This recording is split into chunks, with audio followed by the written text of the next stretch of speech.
Good morning, homesteaders. I have a special project that we're going to be doing today. In some of my previous posts and videos and stuff, you may have seen a lot of the rocks and things that we've been collecting. We've been digging into a hillside and doing some leveling and grading for the road and everything, and up pop these big rocks. And some of them are like the perfect size for putting in rock embankments, and other of them are not. So some of them are just getting thrown in different places for landscaping projects, and some of them just need to be split. Like that big boy right over there, that one right there, that one's actually pretty doggone big. So that's bigger than I want to use in a rock embankment. I would like to have some flat faces, not just a perfectly round rock. And then the other big bad boy that we came across was right on the edge of our drain field. Actually, technically it's in our reserve drain field, and I want to deal with it before we install the septic. And that is that one right there. And that one is as big as my truck. So not going to be getting that out with my little tractor, so I'm going to need to split that up into multiple pieces.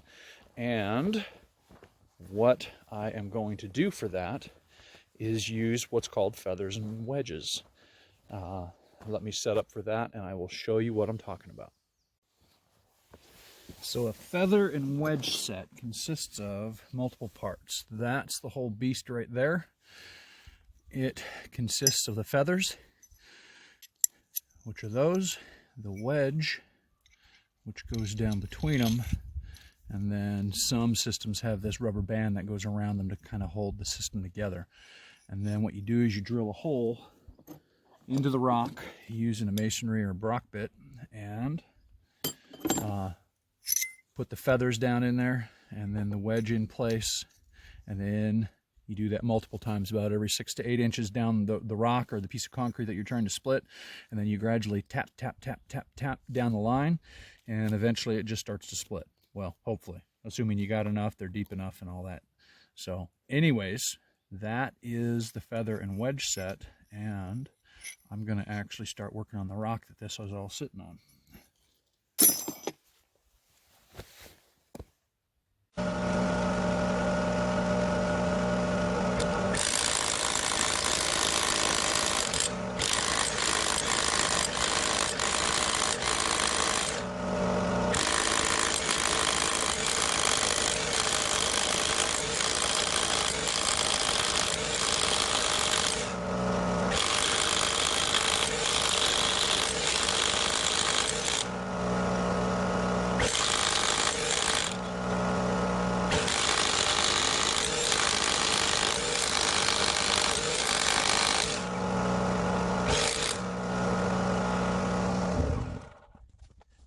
So about 1.5 minutes, maybe 2 minutes for the hole, and make sure we can fit down there. Yep.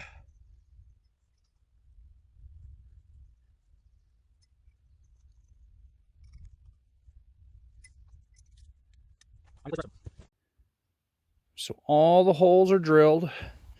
I drilled them just a hair shallower than the bit length, just because it's not a super huge rock. You're supposed to place those feather wedge sets about every 6 to 10 inches apart, depending on what resource you use, and probably, I imagine it probably has to do with the type of rock and how that particular grade of rock splits. And anyways, but so my wedges themselves are 7 inches long, and so I just kind of eyeballed about 2 extra inches on that and put in 4. Some of the videos show on rocks like this putting another one down here kind of angled into the rock so that it kind of splits it exactly where you want to. But I'm experimenting right now, brand new toy. So now let's start working my way down it.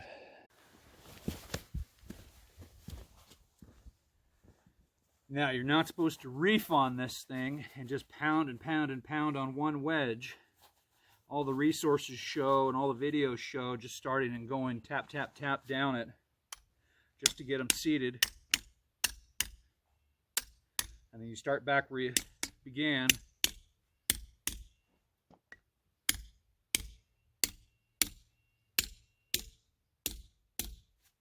And after a while,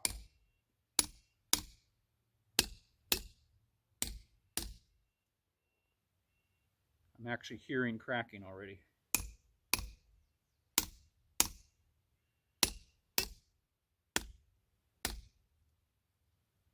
I don't want that top to split off first.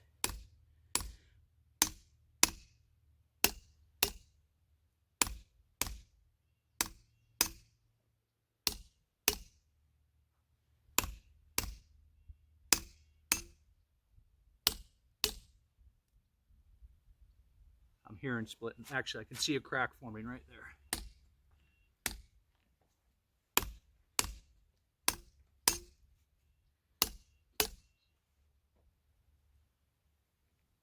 The resources also say, as it starts getting close and you start hearing stuff, to give a moment between passes, because the crystalline structure of the rock, it cracks a little bit, which pushes stress over here, which cracks a little bit.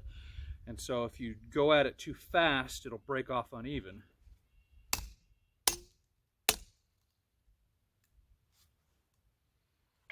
I'm going to pick up the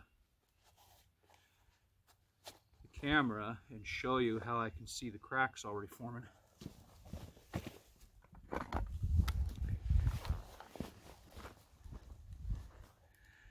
Right along there.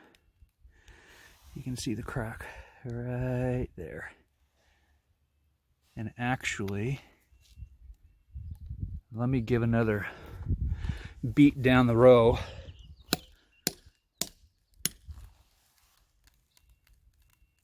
I don't know if you can hear that on the camera. Sounds kind of like frying bacon.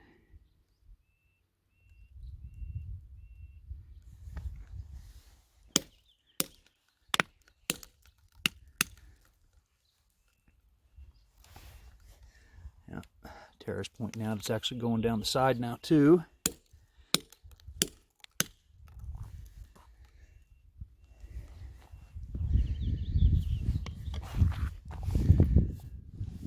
Get a couple things out of the way. I don't want to lose my gloves or my toes underneath the rock if it shifts sideways.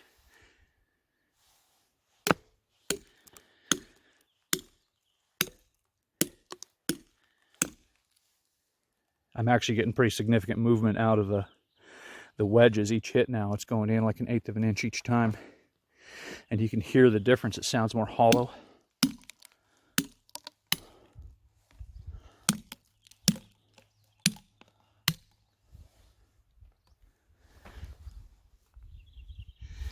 Goes all the way down the side there. Let's see what it's doing on the top. Oh, that's a pretty good split. It's going, I don't know if you can see it in the shadow and the sunlight, but it's going all the way down that way. Kind of the direction I wanted it to go. Oh, that's really hollow now.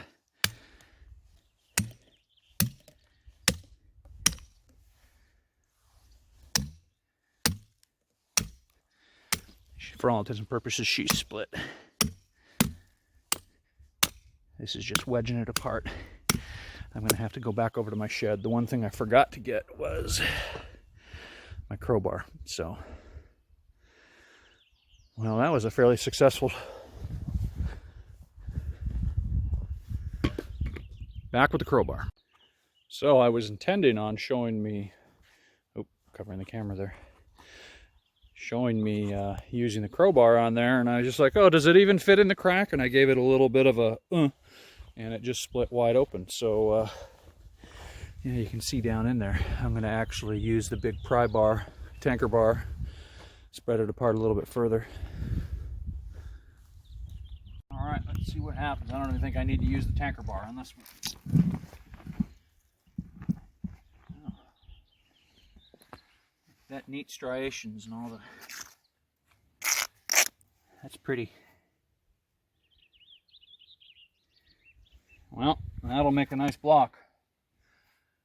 Make some more rocks, make an embankment, and then we'll be able to start working on our septic field. So, time to move forward. Turn it off.